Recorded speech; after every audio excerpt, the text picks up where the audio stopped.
Hello दोस्तों, आज हम करेंगे क्लास 10 पॉलिनॉमियल्स का एक बहुत ही इम्पॉर्टेंट क्वेश्चन। तो यहाँ पे इन दोनों क्वेश्चन को मैंने एक साथ इसलिए लिया है क्योंकि दोनों में ही रूट इन्वॉल्व है और दोनों ही स्प्लिटिंग द मिडिल टर्म से ज़ीरोस निकल सकते हैं। तो इसलिए हमने इन दोनों क्वेश्चन को एक साथ लिया है। ठीक है, तो देखो स्प्लिटिंग द मिडिल टर्म करते कैसे हैं अगर रूट इन्वॉल्व हो तो। ठीक है, सेम वही मेथड रहते हैं, बस बच्चों को रूट सॉल्व करना नहीं आता। आज हम वो देखते हैं कि कैसे आसानी से उसको सॉल्व कर पाएंगे। देखो स्प्लिटिंग द मिडिल टर्म में पहला स्टेप क्या होता है कि हमें फर्स्ट टर्म और थर्ड टर्म को मल्टीप्लाई करना होता है ना। इसको और इसको आपस में मल्टीप्लाई करना है, फर्स्ट और थर्ड को आपस में मल्टीप्लाई कर दो। तो बच्चों √3 इंटू 4√3 कितना आएगा? देखो बच्चों √3 इंटू √3 कितना होता है? 3। √3 into √3 is equals to 3 into 4 भी तो है, तो 4 इंटू 3 कितना आ गया? 12। ठीक है, पहला स्टेप क्लियर हो गया कि हमें फर्स्ट और थर्ड टर्म को आपस में मल्टीप्लाई करना होता है। क्लियर है? सेकेंड स्टेप ये कहता है कि ये जो सेकेंड टर्म है इसको ऐसे तोड़ना है कि मल्टीप्लाई करके तो ये 12 आ जाए, जो कि हमें फर्स्ट स्टेप में मिला था। मल्टीप्लाई करके क्या आ जाए? ये 12 आ जाए, प्लस का 12 आ जाए, प्लस का 12, और ये 8 का 8 ही रहे, प्लस माइनस करके ये 8 का 8 ही रहे, इसको कुछ फ़र्क ना पड़े। ठीक है, तो बच्चों कैसे होगा? अब देखो जो आपको पहले स्टेप में 12 मिला है उसका कर दो प्राइम फैक्टर। तो आप यहाँ लिखो 6, यहाँ लिखो 2, यहाँ लिखो 3, यहाँ लिखो 3। तो इसका 12 का प्राइम फैक्टर क्या हो गया? 2 into 2 into 2 into 3, 2 into 2 into 3। बच्चों अब हमें इन्हीं नंबर से कुछ भी जुगाड़ करके इस 8 को क्या बनाना है? मल्टीप्लाई करके तो -8 को मल्टीप्लाई करके तो 12 आ जाए, और प्लस माइनस करके ये 8 का 8 ही रहे, -8 जो है वो -8 ही रहे। तो ऐसे कैसे हो सकता है? तो बच्चों यहाँ पे देखो 3 2 जा कितना होता है? 6, 6 इंटू 2 कितना होता है? 12। तो 6 इंटू 12 -6 इंटू -2 कितना होगा? सोचो, -6 इंटू -2 कितना होगा? +12 आ गया, जो कि पहले स्टेप में चाहिए था। मुझे 12 बनाना था, कुछ भी करके मेरे को 12 बनाना था, बन गया। और -6 और -2 को अगर मैं देखूँ तो ये तो -8 हो रहा है। -8 को तो कुछ फ़र्क ही नहीं पड़ा, है ना। मैं -6 और -2 लिख सकता हूँ ना -8 को, और इन दोनों को मल्टीप्लाई करा तो आ रहा है 12, जो कि मुझे फर्स्ट स्टेप में चाहिए था। तो हो गया स्प्लिटिंग द मिडिल टर्म से कि हम स्प्लिट कर पाएंगे 8 को हम लिख सकते हैं बच्चों -6x -2x + 4√3। बच्चों ये एग्ज़ाम में दिखाना नहीं होता, ये वाला पार्ट आपको दिखाना नहीं है क्योंकि आप 10th क्लास में हो, तो ये इन्वॉल्व नहीं होना चाहिए, ये रफ वर्क है आपका। ठीक है, अब आगे बढ़ते हैं। अब देखो बच्चों ये जो भी मैं अभी लिखूंगा वो भी रफ वर्क है, आपको बताऊंगा कि क्या आपको एग्ज़ाम में लिखना है। ये स्टेप नहीं लिखना, ये आपको मैं इलाबरेट करके समझा रहा हूँ, मतलब थोड़ा बड़ा मतलब तरीके से समझा रहा हूँ जिससे आपको समझ आए, पर आपको एग्ज़ाम में नहीं करना ये। ठीक है, आपको ये स्टेप नहीं दिखाना। देखो बच्चों मैंने x² को लिख दिया x इंटू एक्स, मैं बस सिंप्लीफाई कर रहा हूँ जिससे आप लोगों को अच्छे से समझ आए। ठीक है, और 6x को मैं क्या लिखूँगा? 2 इंटू 3 इंटू एक्स, और यहाँ लिखूँगा 2 into x plus 2 into 2 into √3। ठीक है, अब आपको पता है अभी आपने क्या है, √3 इंटू √3 कितना होता है बच्चों? 3 होता है। √3 इंटू √3 3 होता है। तो इस 3 की जगह क्या मैं √3 इंटू √3 लिख दूँ? बताओ, इस 3 की जगह मैंने लिख दिया √3 इंटू √3। कुछ फ़र्क पड़ेगा इससे? नहीं पड़ेगा, है ना। और बाकी सब एज इट इज़ लिख दो। उसके बाद क्या कॉमन आ रहा है? देखो इन दोनों में फोकस करो, इन दोनों पे सारा का सारा फोकस करो, और आप देखो क्या कॉमन दिख रहा है? √3x और √3x कॉमन ले लिया √3x कॉमन। अब जो बच गया वो लिख दो।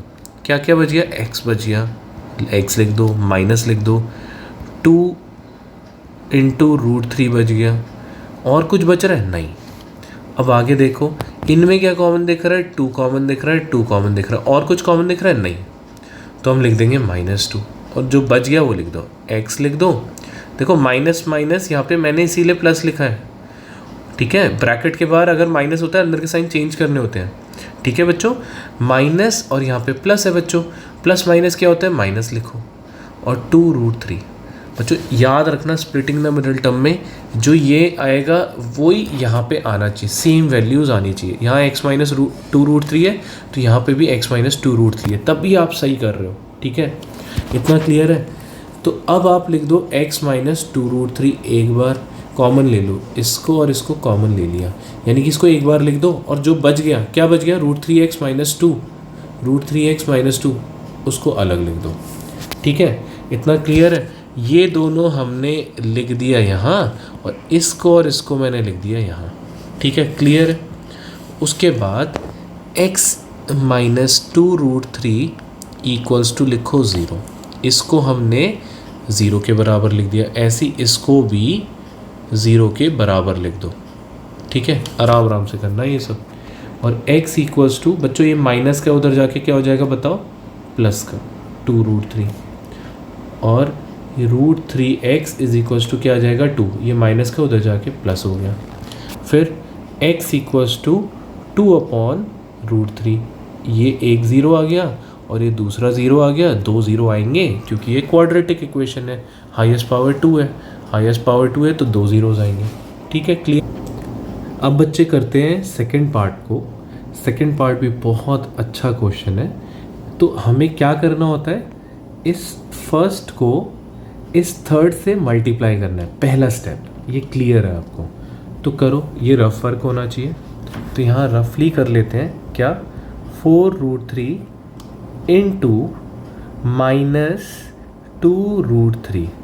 बच्चों देखो 4 इंटू माइनस 2 इंटू √3 कितना होता है 3, तो 4 2 जा 8, 8 3 जा 24, यहाँ आ गया -24। अब हमें इस 5 को ये तो था फर्स्ट स्टेप। सेकंड स्टेप ये कहता है कि इस 5 को ऐसे स्प्लिट करना है कि मल्टीप्लाई करके 24 आ जाए और प्लस और माइनस करके ये 5 का 5 ही रहे।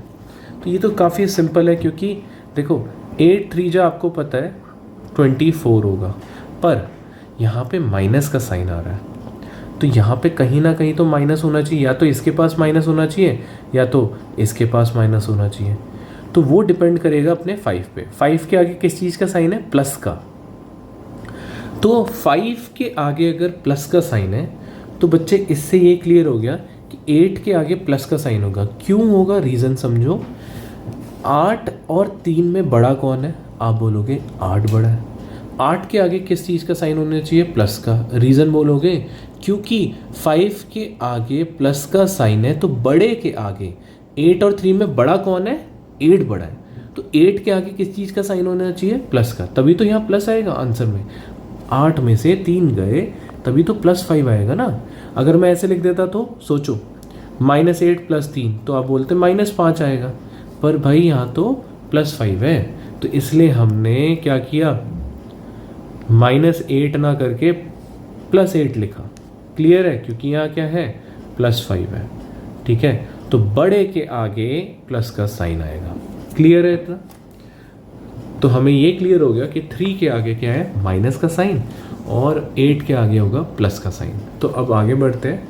हम 5 को क्या लिखेंगे, अब बेसिकली हम 5 को लिख देंगे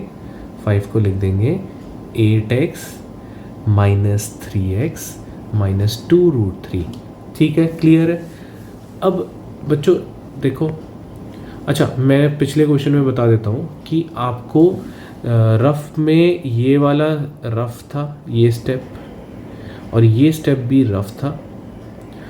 आपको इस स्टेप के बाद डायरेक्ट ये स्टेप लिखना है, मतलब ये स्टेप नहीं लिखना, सॉरी, इस स्टेप को मत लिखना एग्ज़ाम में, ये रफ वर्क हो गया। बस इसके अलावा सब लिख देना, ठीक है।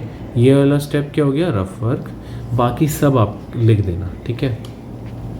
अच्छा नेक्स्ट, वापस इसी में आते हैं। देखो बच्चों, इसके बाद क्या लिखेंगे, 4 × √3 इंटू एक्स प्लस 8x। 8 को मैं ऐसे लिख दूँ 2 इंटू 4 x माइनस 3 को मैं लिख देता हूँ √3 into √3 into √3 into x minus 2√3।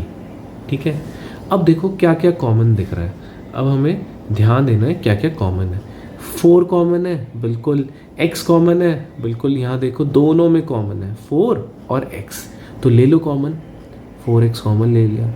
बचा क्या, अब ध्यान देना, जो बच गया 3 बच गया, √3 और x, तो यहाँ लिख दो √3x और क्या बच गया +2 लिख दो। फिर ऐसे यहाँ पे देखो क्या कॉमन है, √3 यहाँ पे भी है, यहाँ पे भी √3, और कुछ कॉमन दिख रहा है नहीं, तो लिख दो -√3 और बचा क्या √3x, लिख दो √3x माइनस माइनस क्या होगा बच्चों +2। बच्चों देखो ध्यान से समझो, ये और ये सेम होने चाहिए, तो हो गया। तो आप लिखोगे √3x +2, यहाँ पे भी √3x +2 है, यहाँ पे भी √3x +2 है, तो आप लिख दो √3x +2 यहाँ पे, और यहाँ पे जो बच जाए 4x माइनस √3 जो आपका बच गया। ठीक है, इतना क्लियर है। अब हम क्या करेंगे, √3x +2 को 0 के बराबर लिखेंगे। ऐसे ही 4x माइनस √3 इक्वल्स टू क्या लिखेंगे, 0 के बराबर। ठीक है बच्चों, ऐसा करने के बाद अब हम क्या करेंगे, √3x इक्वल्स टू -2, क्योंकि ये प्लस का 2 है, उधर जाके -2 हो जाएगा, और x इक्वल्स टू कितना आ जाएगा -2/√3। सिमिलरली यहाँ पे भी ऐसे ही करोगे, 4x इक्वल्स टू क्या हो जाएगा √3 और x इक्वल्स टू √3/4। बच्चों इसको और फर्दर सिंप्लीफाई करना पड़ेगा, रीज़न क्योंकि नीचे कभी भी रूट में नहीं छोड़ सकते, तो रैशनलाइज करना मत भूलना, नीचे कभी भी रूट में नहीं आ सकता। ठीक है, तो -2√3/3 इसका सही आंसर है। एक तो ये आंसर हो गया, एक ये हो गया, तो 2 रूट्स इसलिए निकले क्योंकि ये क्वाड्रेटिक इक्वेशन है। आई होप आपको समझ आया होगा। मैं हर दम रूट वाले क्वेश्चन को तोड़ के ही समझाता हूँ। ठीक है, जैसे यहाँ पे 3 को मैंने लिख दिया √3 इंटू √3, तो जितना मैं एक्सपैंड करूँगा तो बच्चों के लिए उतना ज़्यादा आसान हो जाता है। तो आप भी कोशिश करना कि एक्सपैंड करके ही करो, क्योंकि रूट वाले क्वेश्चन में एक्सपेंशन अगर आप कर दोगे बहुत आसान हो जाएगा। ठीक है।